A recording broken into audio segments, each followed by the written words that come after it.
창세기 12장 1절로 9절 말씀.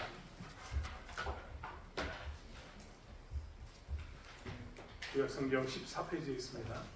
창세기 12장 1절로 9절 말씀.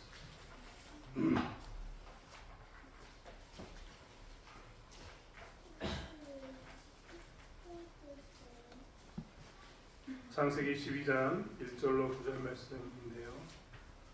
저는 이 말씀을 함께 교독하고자 합니다. 중고등 친구들은 창세기 12장 1절로 9절 말씀 교독할 때 큰 소리로 읽어주시기 바랍니다. 여호와께서 아브라함에게 이르시되 너는 너의 고향과 친척과 아버지의 집을 떠나 내가 내게 보여줄 땅으로 가라.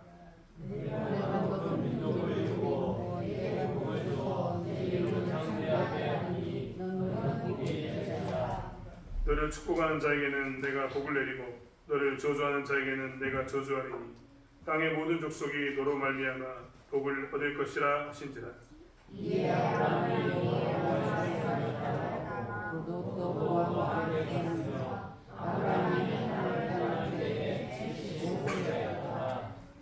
아브라함이 그의 아내 사레와 조카 롯과 하란에서 모은 모든 소유와 얻은 사람들을 이끌고 가나안 땅으로 가려고 떠나서 마침내 가나안 땅에 들어갔더라. 아브라함이 땅을 떠나 사람의 모든 소유를 남기고 그때 그의 여호와께서 아브라함에게 나타나 이르시되 내가 이 땅을 내 자손에게 주리라 하신지라. 자기에게 나타나신 여호와께 그가 그곳에서 제단을 쌓고 거기서 그들을 옮겨 그가 그곳에서 제단을 쌓고 여호와의 이름을 함께 읽겠습니다. 점점 남방으로 옮겨갔다. 아멘. 이 시간 박진영 교사님께서 아브라함을 부르시다라는 제목으로 말씀 전하실 때 많은 은혜 주시기 바랍니다.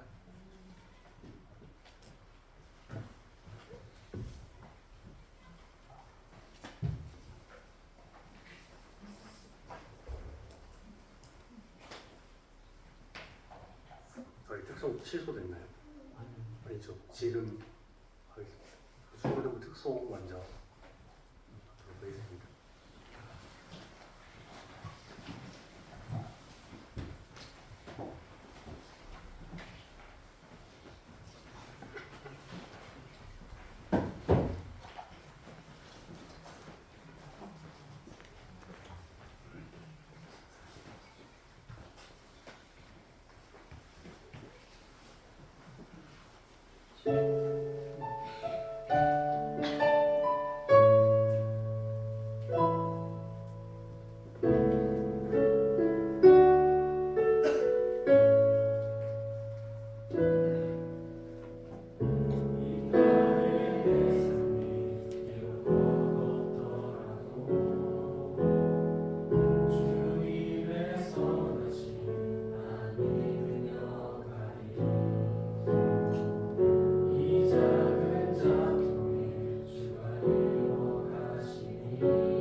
기도하겠습니다. 하나님 감사합니다. 이 예배 전에 불러주시면 감사합니다. 주님 우리가 주님께 속하기 원합니다. 우리의 마음이 우리의 삶이 주님 마음에 합하다 하는 그렇게 원합니다. 이 시간 우리가 말씀 듣습니다. 이 시간 말씀을 통하여 우리가 또한 하나님 마음에 합한 자가 될 수 있도록 인도하여 주시옵소서. 예수님의 이름으로 기도드립니다. 저는 늘 이 자리에 설 때마다 항상 하는 생각이 있습니다. 지난주에 목사님하고도 얘기했는데요. 목사님께 제가 하루는 이 얘기를 했습니다. 목사님, 하나님이 직접 말씀하시면 안 되나요? 이 자리에 하나님이 임재하셔서 하나님이 직접 하시는 게 낫지 않을까요? 라고 이야기한 게 있습니다. 그 이야기가 무엇이냐면 하나님이 이곳에 임재하셔서 이곳에 좌정하셔서 하나님의 임재가 이곳을 두르고 하나님의 그 존재하심이 이 자리를 가득 채워서 하나님께서 직접 말씀하신다면 정말 쉬울 텐데 왜 그런 쉬운 방법은 쓰지 않으시고 저 같은 자를 불러서 계속 하던 얘기 또 하고 한 얘기 또 하고 한 얘기 또 하게 만드시는지 그것이 저희의 의문이었습니다. 또 제가 지금 노아 이야기를 건너뛰었는데요. 아브라함에 대한 이야기가 계속해서 강하게 제 마음을 주장하고 있어서 노아 이야기를 건너뛰고 바로 아브라함 이야기를 하고자 합니다. 어느 날 하나님께서 아브라함을 부르십니다. 아브라함은 데라의 아들이고 데라는 하란에서 죽었습니다. 그 이후에 하나님께서 아브라함을 부르십니다. 그럴 때 너는 너의 고향과 친척과 아버지의 집을 떠나 내가 내게 보여줄 땅으로 가라. 내가 너로 큰 민족을 이룰 것이다. 내가 내게 복을 줄 것이다. 내가 너의 이름을 창대하게 할 것이다. 너는 복 그 자체가 될 것이다. 너를 축복하는 자를 내가 축복하고 너를 저주하는 자를 내가 저주하겠다. 그로 인해서 땅의 모든 민족이 너를 통해 복을 얻을 것이다. 이렇게 이야기를 하십니다. 이 이야기를 들은 아브라함이 그 즉시 하란을 떠납니다. 그 즉시 모든 것을 다 정리하기 시작합니다. 아버지 집에 있던 모든 것들을 다 정리하고요. 하란을 떠납니다. 그때 나이 성경에서는 아브라함의 나이를 75세라고 기록하고 있습니다. 그리고 그 땅을 떠나 긴 여정을 갑니다. 긴 여정을 가서 세겜 땅 상수리 나무에 이르러 가나안 사람들 거주하는 그 땅에 거주하였다라고 성경은 기록하고 있습니다. 이 상수리 나무 그저 가다가 정처없이 멈춰 선 것 같아 보이지만 이 상수리 나무는요 우상을 섬기는 제사장들이 상주하던 곳이었습니다. 그곳에 아브라함이 들어간 겁니다. 하나님의 부르심에 따라서 쭉 가던 그 길에서 그곳에 거주하기 시작합니다. 그리고 그곳에서 하나님께서 나타나십니다. 하나님께서 아브라함에게 다시 말씀하십니다. 내가 이 땅을 내 자손에게 주리라. 그곳에서 아브라함은 제단을 쌓습니다. 제단을 쌓고요. 그곳에서 하나님의 이름을 부릅니다.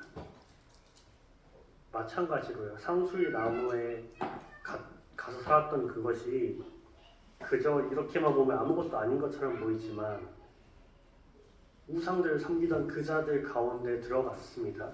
그리고 그곳에서 제단에서 하나님의 이름을 부르는 것이 얼마나 큰 일이냐면요. 수많은 우상들 섬기는 자들 사이에 들어가서 갑자기 홀로 하나님의 이름을 외치는 것입니다. 우상을 섬기던 자들이 가만히 있었을까요? 가만히 있을 리가 없죠. 그때는 하나님의 이름이 성경에서 기록되기 시작한 지금 12장인데 이들이 모르지 않았을 것입니다. 그 위험 속에서 하나님의 이름을 외친 겁니다. 그리고 베델 동쪽 산으로 갔다고 되어 있습니다. 그곳에 가서 장막을 치고요. 그곳에도 제단을 쌓고 하나님의 이름을 부르고 남방으로 내려갔다라는 것이 오늘 본문입니다. 제가 하도 설교를 길게 해서요. 좀 짧게 하려고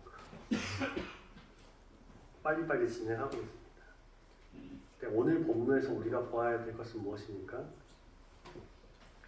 여호와께서 아브라함에게 이르시되, 이것이 무슨 말입니까? 하나님이 부르셨다는 겁니다. 다른 어떠한 아무것도 없는 상황에서요, 어떤 인과관계가 없는 상황 속에서요, 하나님께서 먼저 아브라함을 부르셨습니다. 그 말은 무엇입니까? 이 이후에 하나님이 부르신 이후에 이후에 말을 하는 모든 내용의 주체가 하나님이 주체가 되시겠다는 겁니다. 하나님이 아브라함에게 말하셨던 그 모든 내용의 주체가 하나님 자기가 되시겠다는 겁니다. 그리고 아브라함을 부르셨죠. 근데 아브라함을 부르실 때요, 아브라함이 이 이전에 무엇을 했다라는 기록이 없습니다. 그렇죠. 아브라함이 무엇을 했다는 기록이 하나도 없습니다. 그냥 갑자기 하나님께서 부르신 겁니다. 그것은 무엇입니까? 하나님이 아브라함을 부르실 때 아브라함을 부를 만한 조건이 아무것도 없었다는 것입니다. 아브라함을 불러야만 하는 이유가 없었다는 것입니다. 아브라함이어야만 하는 이유가 없었다는 것입니다. 그런데 그 상황 속에서 하나님은 아브라함을 부르셨다는 겁니다. 그리고 하나님께서 말씀하십니다. 너의 고향, 너의 친척, 너의 아버지의 집. 이것이 지금 또 무엇입니까? 너가 현재 너를 의미하는 곳, 현재의 아브라함의 근간이 되는 곳, 그것을 떠나라는 겁니다. 그러니까 현재 너를 붙잡고 있는 그 모든 것들에서, 현재 너를 의미하는 그 모든 것들에서 너는 정리하고 떠나라는 것입니다. 변화하라는 것입니다. 제가 이걸 주일학교 때도 얘기했는데요. 중고등학생들 이 얘기 듣고 가출하라는 얘기 아닙니다. 이 얘기를 듣고 친척과 가족과 아버지의 집을 떠나라 해서 여러분들 지금 집 떠나서 가출해서 살라는 얘기 아닙니다. 변화하라는 이야기입니다. 그리고 하나님께서 무엇을 말씀하십니까? 보여줄 땅으로 가라. 내가 내게 보여줄 땅으로 가라. 한 번 더 등장합니다. 하나님께서 이 일의 주체가 되시겠다 하신 겁니다. 내가 보여줄 것이다. 그리고 내게 보여줄 것이다. 그렇죠? 그리고 보여주겠다는 것입니다. 보여주겠다는 것은 어떤 것입니까? 제가 이 설교에 대한 이미지를 여러분들한테 보여드리려면 어떻게 해야 됩니까? 제가 이 내용을 다 알고 있어야겠죠. 그것은 무엇입니까? 하나님께서 아브라함에게 보여줄 땅을 이미 알고 계신다는 얘기입니다. 이미 다 보았다는 이야기입니다. 보아야 보여줄 수 있겠죠. 하나님도 보지 않으신 것을 아브라함에게 보여줄 수는 없겠죠. 그 미래, 내가 너에게 보여줄 그 미래를 내가 알고 있다. 그리고 아브라함에게 말씀하시는 내게 보여줄 땅은 무엇입니까? 하나님 입장에서 내가 창조한 땅, 그것을 너에게 보여주겠다. 그리고 큰 민족을 이루게 하겠다. 내게 복을 주겠다. 너의 이름을 창대하게 할 것이고 너로 복이 되게 하겠다. 이것은 무엇입니까? 하나님이 아브라함을 통해서 이루고 싶은 게 있으시다는 이야기입니다. 아까도 말씀드렸다시피 아브라함에게 아무런 근거가 없습니다. 그저 하나님께서 아브라함에게 말씀하신 내용들이 내가 이렇게 하겠다라는 것입니다. 그리고 너를 축복하는 자를 내가 축복할 것이고 너를 저주하는 자를 내가 저주할 것이다. 너에게 하는 대로 내가 다 갚을 것이다. 내가 너의 보호자가 되겠다. 너의 아버지 테라가 죽었지. 내가 너의 아버지가 되겠다. 너가 지금 가는 여정 가운데 너에게 행한 대로 내가 다 갚아주겠다. 그 누구도 널 함부로 하지 못하게 하겠다. 그리고 결국에 저주하는 자를 저주하겠다라고 이야기하시는데 그 다음 내용이 무엇입니까? 모든 민족이 너를 통해 복을 얻을 것이다. 저주에 대한 내용이 그 다음에 바로 사라집니다. 결국은 너는 복이 될 것이다. 그러면 아브라함 입장에서 어떤 것일까요? 아브라함 입장에서 생각해 보았습니다. 아브라함에게 어떤 것이 더 편할까요? 하나님의 말씀을 따라가는 것과 아버지의 집에 있는 것, 어떤 것이 더 편할까요? 아버지의 집에 있는 것이 편하죠. 왜냐하면 아버지가 이제 돌아가셨기 때문에 재산 상속 다 받았고요. 그리고 이미 자기가 살아온 시간이 있습니다. 아브라함의 나이가 이때가 75세니까요. 나이도 어느 정도 들었고요. 그 정도 나이가 되면 익숙한 것이 편합니다. 이 부르심에 순종하려면 많은 어려움이 있습니다. 그리고요, 가장 중요한 건 뭐냐면요. 보여줄 땅이라고 하시는데 어디라고 이야기를 안 하신 겁니다. 그렇죠? 내 나이가 지금 75세가 됐는데 하나님이 갑자기 부르셔서 어디로 가라고 하시는데 목적지를 줘야 갈 거 아닙니까? 우리가 내비게이션에서도요, 목적지를 입력해야 안내를 하는데 그래야 그 길을 따라서 갈 것 아닙니까? 근데 목적지가 없는 거예요. 무작정 가라는 겁니다.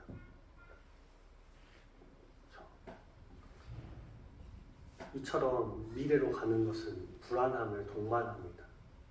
알지 못하기 때문입니다. 그런데 아브라함은 그 목적지를 향해 갑니다.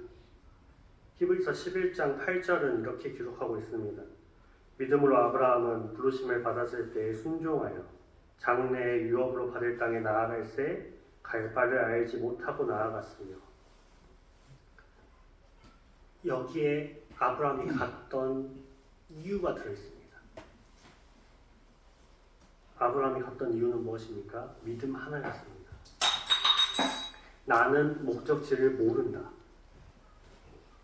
나는 길을 모른다.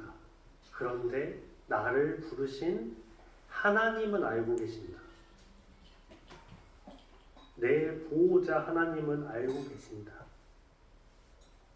그리고 하나님이 부르신 그 길로 간 것입니다. 하나님은 아브라함을 통해서 하고 싶으신 큰 계획이 있었습니다. 그 계획은 아브라함의 계획이 아니었고 하나님의 계획이었습니다. 아까도 말씀드렸다시피 성경에서는 아브라함이 내세울 만한 내용이 하나도 없었다고 기록되어 있습니다. 이 앞 장에 보면요, 사례를 통해서 얻은 아들이 없었다고 기록되어 있습니다. 후사가 없습니다. 그런 아브라함을 하나님이 부르신 것입니다. 세겜 땅에 이르렀을 때요, 하나님께서 이 땅을 내 자손들에게 줄 것이다 라고 말씀하시는데 아브라함은 멈추지 않았습니다. 왜냐하면 하나님께서 말씀하셨을 때 여기가 종착지라고 얘기 안 하셨거든요. 그때 하나님의 이름을 아브라함이 부르기 시작하고 계속 이동했습니다. 이것을 통해서 성경이 우리에게 해주고자 하는 이야기가 무엇일까요? 이 내용이 여러분들에게 동일하게 적용되기 소원합니다. 하나님께서요, 여러분들 각자 개인을 통해서 이루고 싶은 계획이 있으시다는 겁니다. 하나님이요, 여러분들의 미래를 통해서 만들어 가려고 계획하신 것이 있으시다는 겁니다. 그리고 그 계획의 주체는요, 내가 아니라 하나님이시라는 겁니다. 그 계획에 부르시는 이유는요, 내가 뭐가 있어서가 아니라는 이야기입니다. 하나님이 부르신 것 외에는 아무런 근거가 없습니다. 하나님께서는요, 세상의 빛과 소금의 역할을 감당하게 하려고 우리를 부르셨습니다. 그리고요, 이 교회 안에서는요, 그리스도의 몸된 직분을 감당하라고 부르셨습니다. 거기에 어떤 조건이 있었습니까? 집사 안수 받으시는데 어떤 엄청난 조건이 있던가요? 아니요, 없습니다. 그렇게 부르시는 하나님의 부르심이 있는 겁니다. 제가 전도사가 됐잖아요. 제가 전도사로 지금 사역을 하고 있지만 제가 이제 목사가 되기 위해서 준비하고 있는 과정이 있습니다. 하나님께서 저를 처음 부르셨을 때가 제가 말씀드렸죠. 제 나이 10살 때였습니다. 제 나이 10살 때요. 초등학교 3학년 때요. 제가 교회를 나가게 초등학교 2학년입니다. 1년 만에 제 신앙에 엄청나게 드라마틱한 변화가 있었을까요? 초등학교 3학년 때 놀다가 교회에 들어갔는데 목사님이 진영아 부르시는 겁니다. 인사하고 났더니 내가 너 목사 시킬 거야. 딱 한마디 하셨습니다. 이상하게요. 그날따라 지금 생각해보면 정말 이상한데요. 목사님이 말이 없으신 분이 아닌데요. 그날따라 내가 너 목사 시킬 거야 딱 한마디 하시고 가시는 겁니다. 더 이상 말을 안 하셨어요. 그때 제가 무슨 목사 될 자격이 있었겠습니까? 제가 그때 어떤 아이였냐면요. 교회에서 형하고 저만 교회를 형하고 저만 다닙니다. 근데 헌금을 해야 되잖아요. 교회에. 부모님한테 말씀드려서 어머니가 헌금을 집에 딱 주일 아침이 딱 되면 집 나가는 그 선반 위에다가 올려놓으시는 겁니다. 그걸 가지고 가서 헌금을 하는 게 아니라요. 그거 가지고 문방구를 갔어요. 헌금을 소위 말해 삥땅 쳤습니다. 저 그때 나이가 초등학교 3학년입니다. 그러면 그 아이한테 목사 시킬 거라는 말이 맞습니까? 헌금을 도둑질하는 아이에게 목사가 맞습니까? 안 맞죠. 절대 맞을 리가 없습니다. 그리고 제가 이번 주 내내 저에게 든 생각이 나는 정말 개털이구나. 나는 정말 마른 막대기구나.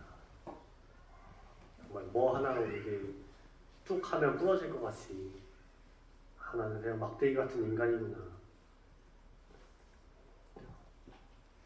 그런데요, 하나님께서는요, 그런 저 같은 사람도 부르시더라고요.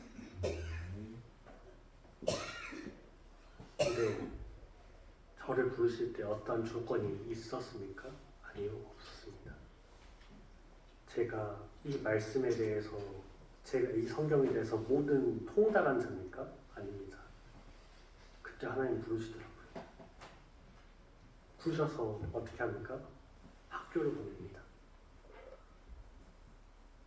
때가 되니까요, 하나님께서 제 주변 사람들을 통해서요, 학교를 가게 만드시더라고요. 제가 목사님께 처음 그 얘기를 듣던 때에 저희 교회에 다니던 선생님이 있었습니다. 근데 제가 군대를 갔다 와서 교회에서 청년으로 있는데 그 선생님이 교회에 일렉을 치러 오시는 거예요. 근데 이제 특별기도회 같은 데 행사가 있으면 그 선생님을 좀 일렉 좀 이제 좀 해달라고 부탁해가지고 오셔가지고 그 선생님이 저를 볼 때마다 늘 하는 얘기가 학점은행제 해라. 너가 대학을 갈지 안 갈지 모르는데 학점은행제 일단 해놓으면 쌓이니까 일단 해라. 그래서 하고 있었습니다. 학점은행제를 그냥 하고 있었어요. 대졸이라는 그 학력을 받으려고. 근데 그걸 막 하고 있는데 주변에서 갑자기 신학에 대한 얘기가 다시 나오기 시작하는 겁니다. 신학교 가보는 거 어때? 옆에 있는 전도사님 얘기하면 신학교 가보는 거 어때? 아유 무슨 신학이에요. 또 예배 드리고 나오는데 어떤 권사님이 신학 한번 해보는 거 어때? 저 처음 본 권사님이었거든요. 제가 그분 얼굴도 모르고 이름도 모르는데 갑자기 저한테 오셔서 신학해보는 거 어떠냐고. 그러고 있다가 신학교를 갔습니다. 그리고 그만뒀죠. 그만뒀더니 목사님께서 부르셔가지고 날이면 날마다 저쪽 지금 목양실 밑에 있을 때 날이면 날마다 너 학교 갈래 안 갈래?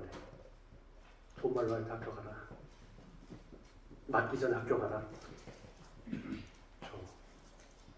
저한테 조건이 맞는 조건이 뭐가 있습니까? 계속 부르시는 겁니다. 하나님께서 사람을 통해서 계속 부르시는 거예요. 자격 요건은 없습니다. 자격이 돼서 부르시는 게 아니라 불러놓고 하시는 겁니다. 저는 전하는 자니까 말씀 전해야 되니까 학교를 보내야 돼요. 제게 어떤 조건이 맞아서 하나님께서 저를 부르신 게 아니라요. 저를 불러놓고 조건은 내가 맞출게. 하나님이 부르실 때는요, 우리에게 어떤 조건이 있어서 부르시는 게 아니라요. 일단 부르십니다. 부르셔서요, 그걸 감당할 수 있도록 성장시키신다는 겁니다. 여러분들 지금 교회에서 직분들 잘 감당을 해주셔서 감사합니다. 근데 그 직분을 감당하시기 전에 그 직분을 받으실 때 여러분들 마음속에 난 이 직분 감당할 수 있어. 난 이 직분을 감당하게 내 능력이 충분해 해서 받으셨습니까? 아니죠. 그런데요, 받고 나서 보니까 이 일 겪고 저 일 겪고 하다 보니까 어떻게 됐습니까? 직분 감당하고 계시죠. 마찬가지입니다. 하나님께서 부르실 때는 그 직분을 감당할 능력이 있어서 부르시는 게 아니라요. 그 직분을 감당하게 만드실 수 있는 분이기 때문에 부르는 거예요. 그 직분을 부르실 때, 어떤 자리로 부르실 때는요, 그 자리로 부를 만한 능력이 있어서 하는 게 아니라 불러놓고 하나님이 그렇게 만들 자신이 있으시니까요. 하나님이 자신이 있거든요. 제가 여기서 말씀 전하는 자신이 없다니까요. 근데요, 하나님이 저를 그렇게 만들 자신이 있으신 겁니다.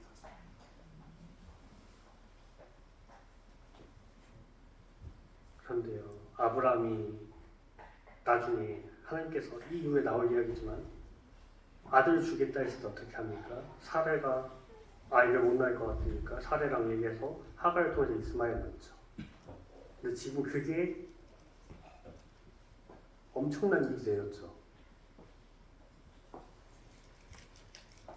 계속 싸웁니다, 이스라엘이. 이것처럼 우리도 실수할 수 있습니다. 그렇죠? 얼굴 붉히는 일 있습니다. 근데요, 그때 하나님 왜 날 이렇게 부르셔가지고 나한테 이렇게 얼굴 붉히게 만들고 이렇게 스트레스 받게 만들고 하시나, 그렇게 생각할 이유가 전혀 없습니다. 성경에는요, 하나님이 여러분을 부르실 때 어떻게 얘기하냐면 이렇게 얘기합니다. 로마서 11장 29절에 하나님의 은사와 부르시면은 후회하심이 없느니라. 하나님이 여러분들을 부르실 때 불러놓고 후회하시지 않는다.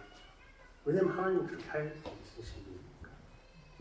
그러니까요, 혹시나 여러분들이 실수하거나 어떠한 그런 일도 있으시면 그분에게 찾아와서 그냥 이렇게 얘기하시는 거예요. 내가 아직 그리스도의 형상을 덜 닮았나 봅니다. 내가 그리스도를 더 닮아가겠습니다. 그렇죠. 아브라함도 그랬다니까요. 제가 이 본문을 계속 준비하고 설교 준비하는 과정 가운데 목사님한테 하루는 목사님 저는 아브라함 같은 믿음이 없는데 왜 하나님이 저한테 이렇게 하시는지 모르겠습니다 라고 이야기한 적이 있습니다. 그 답을 계속 말씀을 듣다 보니까 답을 나에게서 찾으려고 하면 답이 안 나오더라고요. 그 답을 하나님한테 찾아야 되는데 각자의 부르심의 자리가 분명히 있습니다. 그 부르심의 자리에서 잘 연단 받으시기 바랍니다. 하나님이 부르시는 데는 미래로 가자는 이야기입니다. 미래를 모두 설계하시고 계획하시고 준비해 놓으셨습니다. 근데 그게요 때로는 어려운 일이 생길 수 있습니다. 근데 중요한 건 뭐냐면 하나님께서는 좋은 것을 주려고 부르셨지 안 좋은 거 주려고 부르지 않으셨다는 겁니다. 근데 여기서 가장 크게 걸리는 것이 두려움입니다. 두려움이 오면요 이 걸음을 시작할 수 없습니다. 이 이야기 듣고 아브라함이 그 아버지의 집을 떠났습니다. 이름으로 떠났습니다. 근데 두려움이 있으면요 그 길을 떠날 수가 없습니다. 시작할 수가 없습니다. 그러면요 시작하기도 전에 이걸 멈춰버리면요 하나님께서 그걸 주고 싶어도 주실 수가 없습니다. 말에 이런 말 있죠. 시작이 반이다. 시작하면요 믿음의 걸음을 시작하면요 그때부터 하나님이 인도해 가십니다. 아브라함이 갈 바를 알지 못하고 나아갔다니까요. 갈 바를 알지 못하고 믿음으로 그 걸음을 시작하니까요 그때부터 하나님이 인도하시는 겁니다.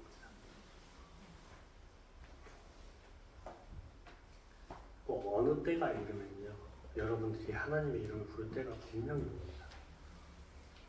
오늘 찬양에서도 있었죠. 지금까지 지내온 것들이 은혜였다.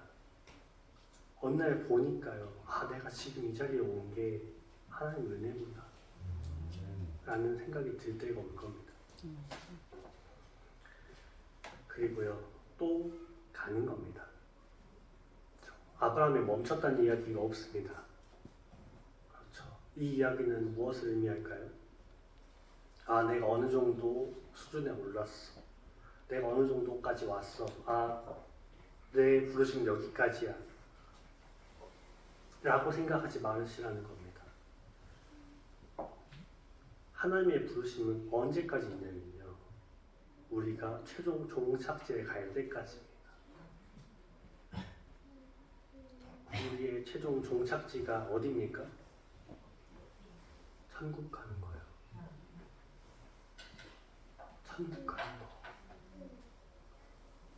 하나님이 부르실 때 이 땅 가운데서 우리가 하나님 보여주신 땅들은요 경유지입니다. 경유지라고요. 최종 종착지는 어디라고요? 천국이요.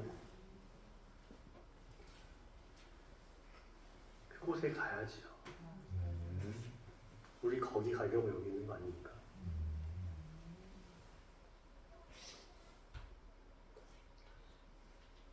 하나님께서 부르시는 데는 하나님이 주체가 되십니다. 그리고 하나님의 부르심에는 아무런 조건이 없으십니다. 하나님이 부르시는 데는 분명한 큰 계획이 있으십니다. 그리고 그 계획을 실현시킬 자신 있는 하나님이시기 때문에 우리를 부르신 겁니다. 그리고 그 길의 종착지는 우리가 하늘나라 가서 하나님 앞에 서는 겁니다.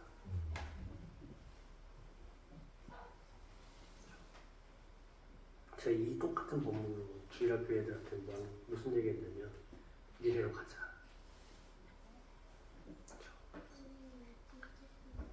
지금 중학생 친구들은 고등학교 가는 것이 어렵습니까? 쉽습니까? 더 어렵죠. 학교를 안 가는 것이 쉽습니까? 학교를 가는 게 쉽습니까? 안 가는 게 편해요? 가는 게 편해요? 몸이.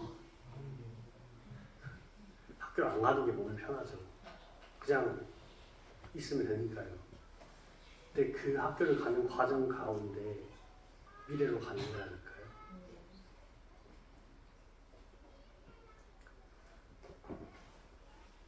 그렇게 미래를 향해 가십시오. 그리고 그 걸음을 멈추지 마십시오. 아브람을 부르신 것처럼 하나님이 여러분들을 불렀던 때가 분명히 있을 겁니다. 하나님의 부르심이 어떻게든 왔을 겁니다. 제가 생각해보니까 그때 10살 때 목사님의 말씀이 하나님이 저를 부르신 거더라고요. 처럼 하나님께서는 분명히 여러분들을 부르셨습니다. 그리고 우리가 최종 종착지 그곳을 향해 갈 때까지 믿음의 싸움을 잘 싸우시기 바랍니다. 믿음이 두려움을 이깁니다. 하나님은 우리를 그렇게 만드실 자신 있는 하나님이십니다. 우리는 우리의 이름이 창대하게 되는 것을 볼 것입니다. 우리가 복이 되어서 우리로 인해서 수많은 사람들이 복을 받는 것을 볼 것입니다. 그리고 우리는 결국 최종 목적지까지 우리 모두가 가게 될 것을 믿습니다. 그리고요, 하나님 앞에는 이제 1대1로 설 것입니다. 하나님 앞에 1대1로 섰을 때요, 하나님이 처음 여러분들을 부르셨던 그 목소리로 이렇게 얘기하시기 원합니다. 하나님께서 처음 여러분들을 불렀던 그 목소리로요, 여러분들의 이름을 다시 불러주시면서 너가 나를 믿고 복된 삶을 살았구나. 너가 두려움에 지지 않고 그 믿음 가운데서 너가 믿음 지키려고 정말 애썼구나. 그렇게 칭찬받는 모든 성도들 되시길 소원합니다. 이 시간 찬양 같이 할 텐데요. 나의 안을 거하라 라는 찬양 같이 부르시겠습니다.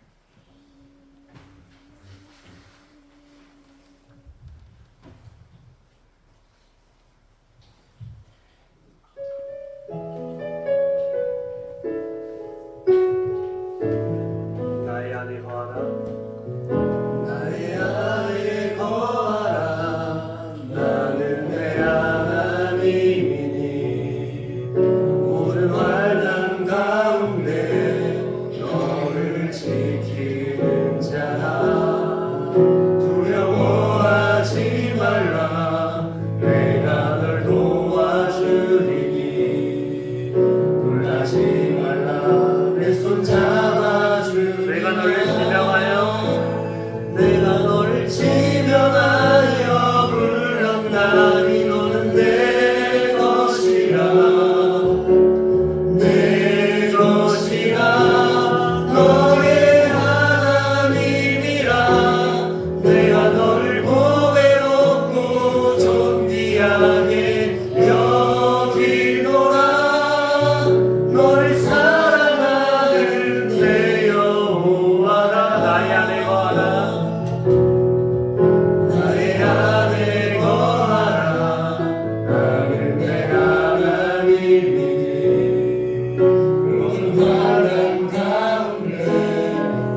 것이라 내 것이라 너의 하나님이라 내가 너를 보배롭고 존귀하게 여기노라 너를 사랑하는 내 여호와라.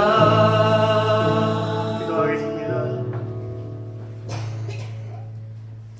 하나님, 우리가 주 안에 거하기 원합니다. 우리가 편하다고 느꼈던 그 아버지의 집이 아닌 우리가 주 안에 거하기 원합니다. 흔들리지 않는 산성과 같은 그 집 안에 거하기 원합니다. 하나님이 나의 하나님이길 원합니다. 하나님이 우리의 삶의 여정 가운데 지켜주실 줄이 있습니다.